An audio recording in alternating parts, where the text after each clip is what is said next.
नमस्कार, मेरा नाम भाऊ तोरसेकर। आप देख रहे हैं प्रतिपक्ष। दोस्तों, आज मैं मेरी ही फरियाद आपके सामने पेश करने वाला हूँ और इसका कारण है बुधवार को प्रतिपक्ष का आरंभ होकर 4 साल हो गए, होने वाले हैं, एक दिन बचा है। कहने का मतलब ये है कि मेरी मातृभाषा हिंदी नहीं है, ना कि मेरी पढ़ाई हिंदी भाषा में हुई है, तो इतनी सफाईदार हिंदी तो नहीं बोल सकता। इसका और एक कारण है कि जिस भाषा में आप जीते हो, रहते हो, पढ़ते हो, उस भाषा में आपकी सोच चलती रहती है और जब आपको एक्सप्रेस करना होता है, आविष्कृत करना होता है, उस वक्त उसी भाषा के शब्द आगे आगे आते हैं और दूसरी भाषाओं के शब्द पीछे ढकेले जाते हैं। इसलिए जितनी सफाईदार हिंदी अब मराठी में बोल सकता हूँ, उतनी सफाईदार हिंदी नहीं बोल पाता, इसलिए थोड़ा कतराता हूँ हिंदी वीडियो बनाने में। 4 साल पहले जब शुरू किया था, उसके बाद मैंने थोड़ा थोड़ा ट्राई किया था, हिंदी में प्रयास किया था कि हिंदी में वीडियो बनाऊँ, और पता नहीं क्यों भाषा अच्छी नहीं है, ये मैं लगातार बोलता रहा। लेकिन बहुत सारे हिंदी भाषियों ने मुझे डांटा भी कि आपकी हिंदी बढ़िया है, चल सकती है, कोई बात नहीं, आप बोलते रहो, आप हिंदी में वीडियो करते रहो। और मैं करता रहा, लेकिन अभी भी 4 साल बाद उतनी सफाईदार हिंदी मैं नहीं बोल पाता। लेकिन मैं सराहना करता हूँ मेरे उन श्रोताओं की, दर्शकों की, कि जो मेरी जैसी भी हिंदी है वो भाषा और शब्द अलग रखते हैं और उसमें से आशय, उसका सार उठाना चाहते। ये मैं इसलिए बोल रहा हूँ दोस्तों कि उसका अनुभव भी होता है। पिछले वर्ष नवंबर के महीने में पहले हफ्ते में मैं जयपुर गया था, जहाँ संजय दीक्षित का जो जयपुर डायलॉग्स करके यूट्यूब चैनल है और संस्था है, उन्होंने एक कॉन्क्लेव आयोजित किया था। वहाँ बहुत सारे बिगर मराठी मिले, वो मुझे पहचानते थे, तो उनकी तकरार थी कि आपको हिंदी बनाना चाहिए, जैसा भी हो आप बोलते रहो, हमको आपको सुनना है। वहाँ भी जब स्टेज पर बैठकर, मंच पर बैठकर मैं अपनी बात रख रहा था, मुझे अच्छा रिस्पांस मिल रहा था, क्योंकि विश्लेषण या एनालिसिस करने का मेरा तरीका अलग है। मैं पॉलिटिकल साइंस का, राज्यशास्त्र का विद्यार्थी नहीं हूँ, ना कि अभ्यासक हूँ। फिर भी जो राजनीति मेरे सामने देखता हूँ तो उस पर से मैं मेरा भाष्य करता हूँ। तो इसलिए लोगों को आज मैं इसलिए ये बात बोल रहा हूँ 4 साल होने के लिए कि मेनस्ट्रीम मीडिया से यूट्यूब अलग है, इसमें बहुत सारा टैलेंट सामने आ रहा है। और इसका एक नया अनुभव, मुझे एक ईमेल मिल गई और मैंने सोचा कि इसका भी राज जेना नाम के एक दर्शक का मुझे ईमेल आया है और उन्होंने जो बात बताई, मुझे लगता है कि वो आपके साथ साझा करना, जाहिर करना ज़रूरी है। अब पिछले 10-12 दिन से नहीं, 1 महीने से दिल्ली के मुख्यमंत्री केजरीवाल, उनका जो तमाशा चल रहा है वो हम देख रहे हैं। सब चैनल में उस पर खबरें चल रही है, उस पर डिबेट हो रहे, चर्चा हो रहे। लेकिन इसकी अगर बैकग्राउंड है, पार्श्वभूमि है, वो अगर सामने नहीं लाई जाती तो वो खबर अधूरी हो जाती है। 1 दिन पहले की बात है, 31 मार्च को मैंने एक हिंदी में वीडियो डाला था और उसमें केजरीवाल बदमाश क्यों है, केजरीवाल को क्यों बदमाश बोला जाना चाहिए, वो खुद को कट्टर ईमानदार बोलते हैं, वो कितने बेईमान हैं, वो कहने के लिए मैंने जब दिल्ली के मुख्यमंत्रियों का इतिहास पेश किया था, तो वो देखकर एक बिगर हिंदी बिगर मराठी राज जेना, इनकी ईमेल मुझे आई और उन्होंने मुझे कहा कि भाई इसीलिए तो हम आपका यूट्यूब चैनल देखते हैं। क्या चीज़ है कि जिसके लिए प्रतिपक्ष राज जेना जैसे लोग बड़ी प्यार से देखते हैं, तो उन्होंने कहा कि किसी भी मेनस्ट्रीम चैनल या और कहीं भी मीडिया में एक बात नहीं थी, ना कही गई थी, वो आपने केजरीवाल के बारे में बोल दी और इसीलिए तो आपका चैनल देखना ही पड़ता है। जिसको राजनीति समझनी है, देश में और कहीं कोई घटना घटती है तो वो सुननी है, तो आपसे सुनना चाहते हैं। इसका कारण क्या है वो उन्होंने बताया कि मैंने जब केजरीवाल ने कहा कि जेल में बैठकर सरकार चलाऊंगा लेकिन इस्तीफा नहीं दूंगा, इस पर जो मैंने वीडियो बनाया, क्योंकि केजरीवाल अब जेल में है, उनकी जुडिशियल कस्टडी आज सोमवार को ख़त्म हो गई 1 अप्रैल को, और उनको ईडी की कस्टडी में थे, वहाँ से जुडिशियल कस्टडी में भेजा गया। उसके बारे में जब मैंने बोला था तो उसमें कहा था कि दिल्ली के पहले मुख्यमंत्री मदन लाल खुराना हुआ करते थे, उन पर कोई चार्जशीट नहीं थी, उन पर कोई आरोप पत्र दाखिल नहीं हुआ था, ना कि उन पर कोई मुकदमा दायर किया गया था। फिर भी आरोप होने के बाद जैन डायरी रैकेट में उनका नाम आ गया।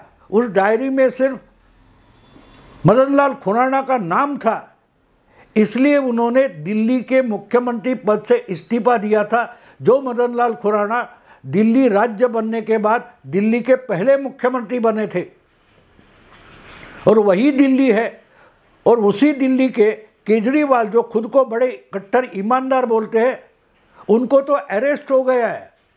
मदन लाल खुराना को अरेस्ट भी नहीं किया था, फिर भी सिर्फ आरोप उंगली उठाई गई तो मदन लाल खुराना ने अपने पद से इस्तीफा दिया था, ना कि कुर्सी को चिपके बैठे थे।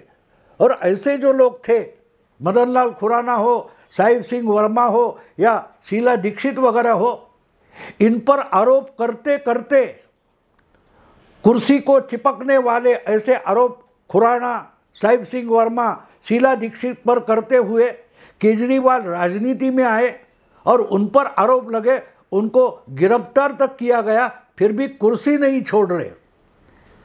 तो जब केजरीवाल जेल जाते हैं, उन पर आरोप लगते हैं, उन पर मुकदमा दायर हो जाता है, फिर भी केजरीवाल कुर्सी नहीं छोड़ते, तो वो कितने बदमाश है इसका पता लगाने के लिए हमको खुराना तक जाना पड़ता है।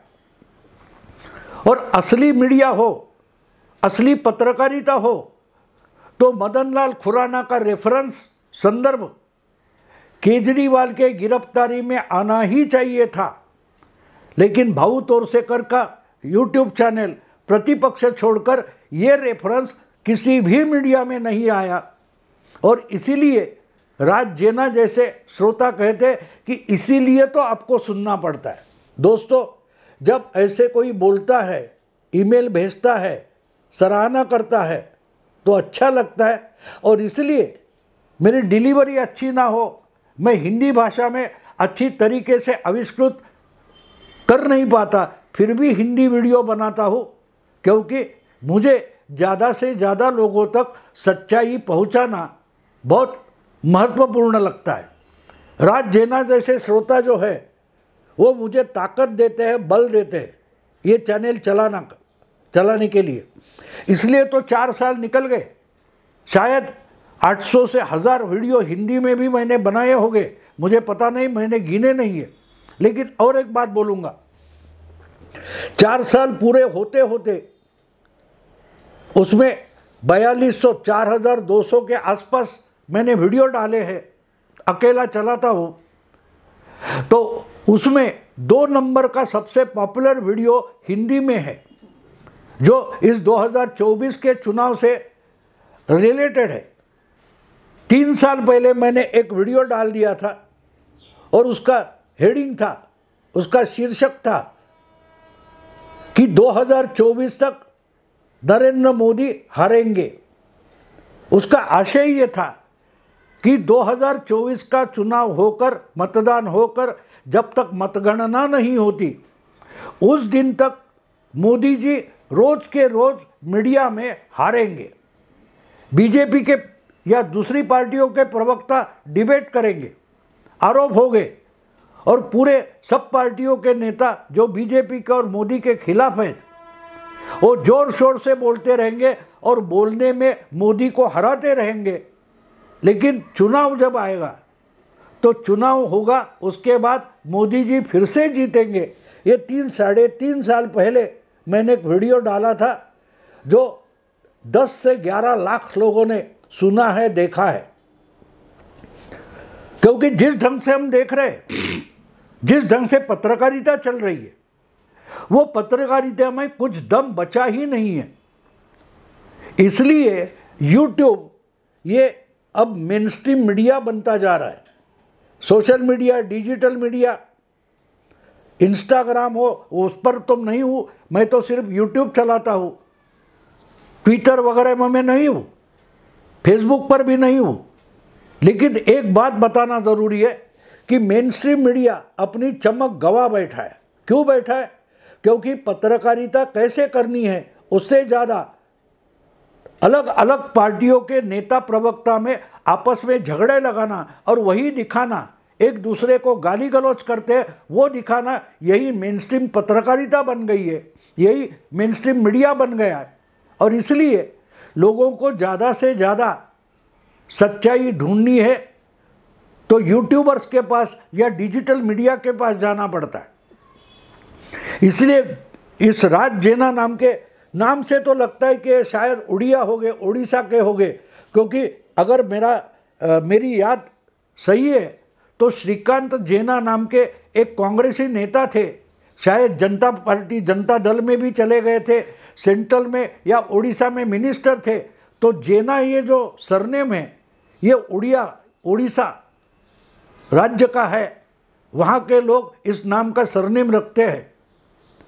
तो उड़ीसा से अगर राज जेना नाम के कोई मेरा वीडियो सुनते हैं तो मेरे लिए ये बड़ी गर्व की बात बन जाती है। और जब मैं सोचता हूँ कि हिंदी वीडियो बनाऊँ तो भाषा का प्रॉब्लम हो जाता है, फिर भी जो बम्बईया या फिल्मी हिंदी भाषा है मैं उसका आधार लेता हूँ, क्योंकि उसी आधार पर मेरा आविष्करण होता है। अब ये क्यों हुआ है, ये अगर मेनस्ट्रीम मीडिया समझेगा नहीं, उस पर सोचेगा नहीं, तो आहिस्ते आहिस्ते ये मीडिया, मेनस्ट्रीम मीडिया, उसका अंत हो जाएगा, जैसे कांग्रेस का अंत हुआ। कोई भी राजकीय सामाजिक संगठन हो, उसका कोई टारगेट होता है, उसका कोई उद्दिष्ट होता है। अगर वो रास्ता छोड़कर कोई संगठन भटक जाता है तो उसका अंत होना ज़रूरी होता है, और वो हो ही जाता है। राहुल गांधी ने पिछले 10 सालों में कांग्रेस को इतना भटका दिया है कि कांग्रेस भूल गई है कि हमारी पार्टी बनी थी क्यों। स्वतंत्रता संग्राम में कांग्रेस पार्टी बनी बनी ही क्यों थी, उनका संगठन क्यों बना था, ये भूल गए। जिस वंदे मातरम की स्लोगन कांग्रेस बड़े अभिमान से, गर्व से बोलती थी, आज राहुल गांधी बोलते क्यों भारत माता की जय बोलना है, क्यों वंदे मातरम बोलना है। इसलिए कांग्रेस का सत्यानाश हो गया। कांग्रेस आज खस्ता हाल में इसीलिए है कि वो अपना रास्ता भटक गई है।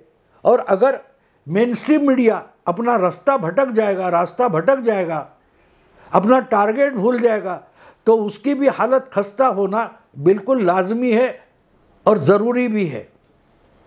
मैं राज जेना जैसे श्रोताओं की आभार प्रदर्शित करता हूँ, क्योंकि उनके ही कारण मुझे हिंदी वीडियो बनाना ज़रूरी हो गया। जब जयपुर गया था वो सब बहुत सारे लोग हिंदी समझते थे, हिंदी वाले थे, तो मेरे पीछे पड़ गए थे, क्योंकि पिछले तबीयत के कारण पिछले 8-9 महीने मैं हिंदी वीडियो नहीं कर पा रहा था। लेकिन जयपुर से लौटा और उसके बाद मैंने तय किया कैसा भी हो, छोटा हो मोटा हो, लेकिन हिंदी वीडियो रोज़ एक डालूंगा। और मैं कोशिश कर रहा हूँ, शायद ही एक आध दिन पिछले 4 महीने में ऐसा होगा जिसमें मैंने हिंदी वीडियो नहीं बनाए। लेकिन मेरी भी कभी कभी समझ में नहीं आता कि लोग मुझे सुनते क्यों है। मराठी की तो बात अलग है कि मराठी मेरी भाषा है, मैं अच्छा बोल लेता हूँ, लेकिन हिंदी अगर मैं अच्छी ढंग से बोल नहीं पाता फिर भी लोग क्यों सुनते हैं? इसका कारण राज जेना जैसे श्रोता ने मुझे बता दिया है कि इतना बड़ा रेफरेंस, और बहुत पुरानी हिस्ट्री तो नहीं है।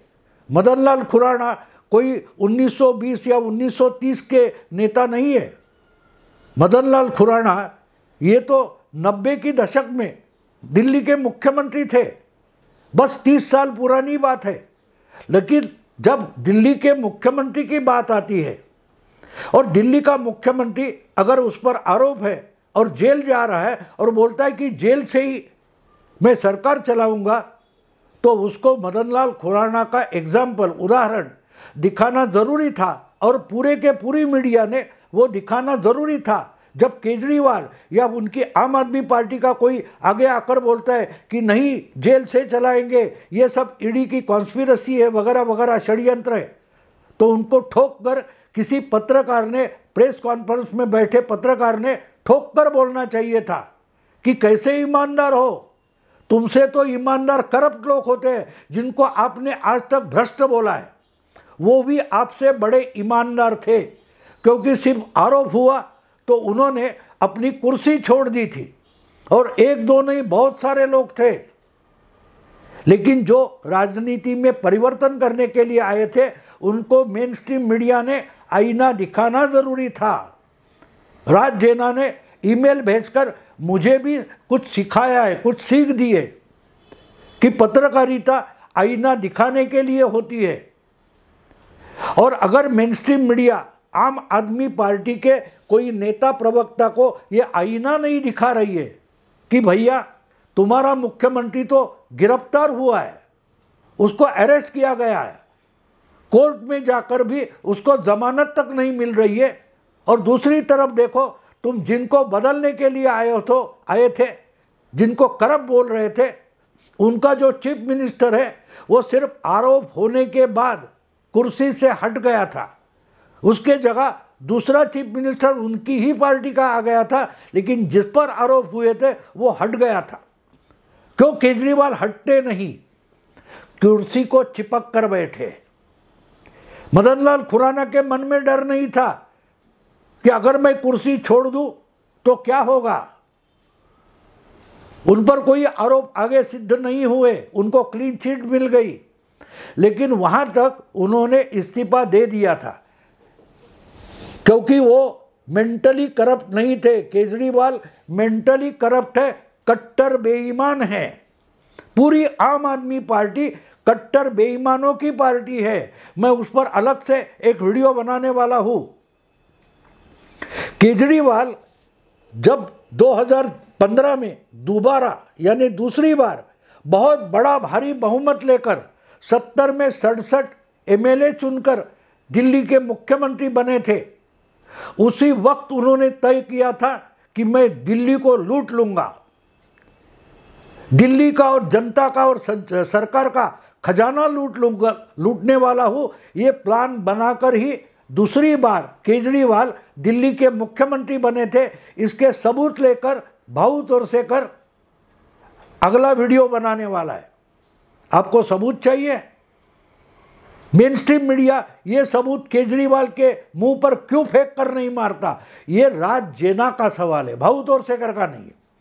मुझे तो राज जेना ने दिखा दिया कि आप अच्छे सबूत लेकर आते हो, अच्छे रेफरेंस लेकर आते हो। मैं राज जेना जैसे सारे मेरे दर्शक हैं, श्रोता है, पिछले 4 साल से उनका बड़ा अभिवादन करता हूँ, अभिनंदन करता हूँ। 4 साल प्रतिपक्ष पूरा कर रहा है, गुरुवार से 5वां साल शुरू हो जाएगा।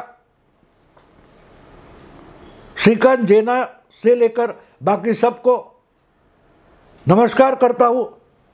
और अगर ये वीडियो पसंद आए तो लाइक कीजिए, शेयर कीजिए, सब्सक्राइब कीजिए। नमस्कार।